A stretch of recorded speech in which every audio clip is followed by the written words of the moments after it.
Madam Speaker, we know Bill C-14 seeks to continue the pandemic relief strategy by implementing provisions from the Fall Economic Statement.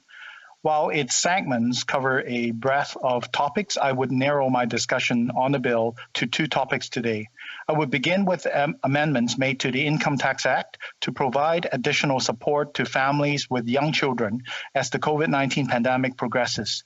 I believe that across party boundaries, we may find that supporting Canada's youth, young children in particular, it's something with which we may find common ground.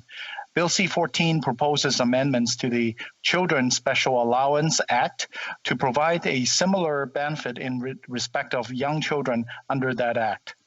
The Children's Special Allowance, or CSA, program provides payments to federal and provincial agencies with institutions such as children's aid societies that care for children. The monthly CSA payment is equal to the maximum Canada Child Benefit Payment plus the Child Disability Payment.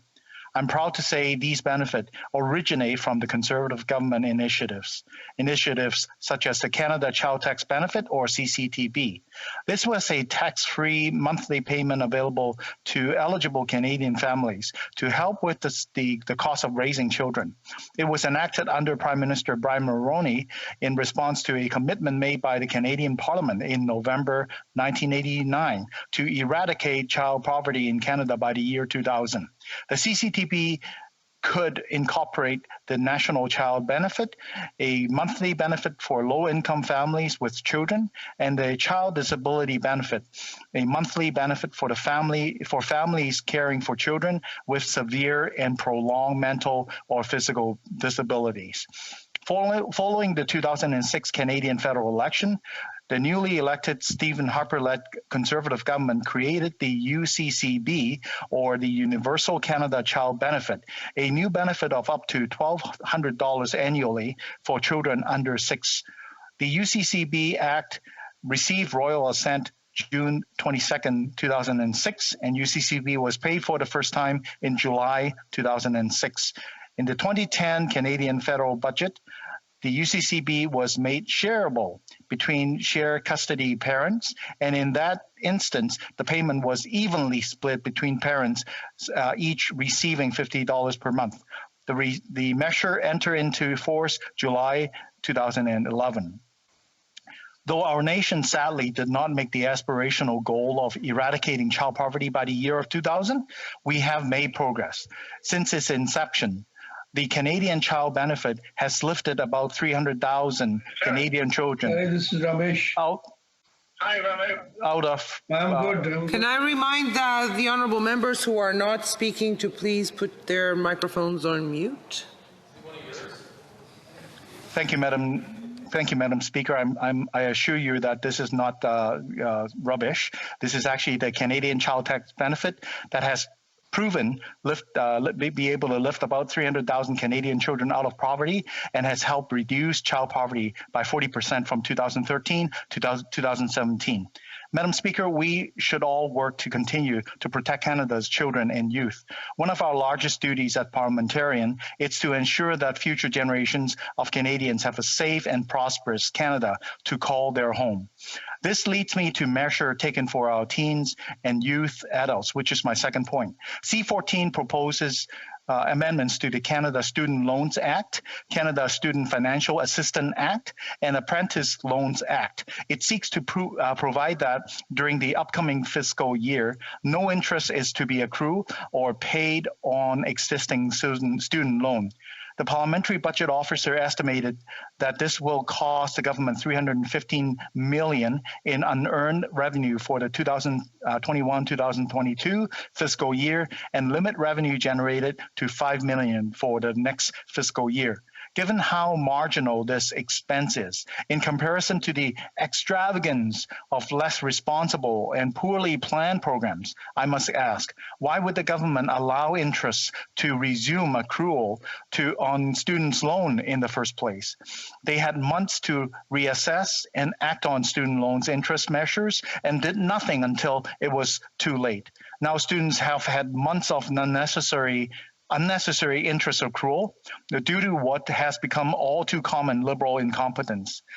Student debt in Canada is a major burden for more than 50% of Canadian post-secondary students.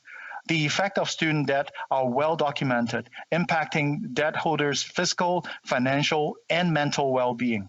During the early days of the ongoing pandemic, national student loan repayments were paused with instruction given that the loan repayments would restart in October 2020. In November, however, pre-planned payments weren't coming out of many accounts, and many people were confused. When students checked their loan accounts, they were surprised to find that their payment was quote unquote past due and highlighted in red. Automatic payments said they were fully set up, yet payments did not come out. By November, all students' loan accounts were quote unquote past due, and many people were worried that this would actually negatively affect their credit score. I had heard at that time few were able to get through government hotline, frequently facing long hold times, transfers, and mysteriously dropped calls. When someone had actually gotten through the hotline, there was around a 98 minutes wait. To make matters worse for young Canadians, government website for repayment had crashed.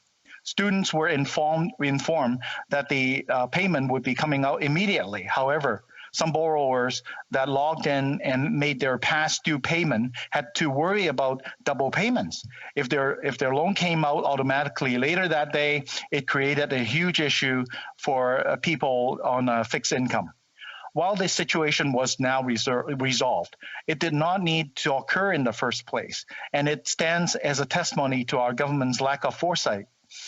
Mismanagement again occurred through CERB payments going to dependent teens who normally would have earned less working part-time than the handouts the government has given. Much like our vaccines deficit, which was promised to occur at a certain time and has had goalposts currently moved, we have been met with consistent failures to deliver as more and more money is thrown at our problems in half-hearted attempts to appear as if the government is doing something meaningful. As we stand here today, Canadians go without vaccines and face uncertainties of the health of the security of their family. It is inexcusable that this Liberal government has failed Canadians on multiple fronts, that our nation now ranks 52 in the vaccine rollout, and that the climbing national debt burden will still be felt by many of my great-grandchildren. Even if the government persists in ignoring the generation, they will have to answer to these future generations. If our government truly wishes to help Canadian students and youth, I would encourage them to consider working towards a balanced budget, to not bury future generations under the insurmountable debt, because the members opposite are so fond of asking solutions to help dig them out of their holes. I would encourage the government to do more. They could increase the scope of debt forgiveness on student loans and retroactively cancel interest that should not have accrual throughout the legislative gap of government's own making. Or they could encourage employers to do more by offering employer-sponsored student loan repayment assistance benefit, options we have yet to see put on the table.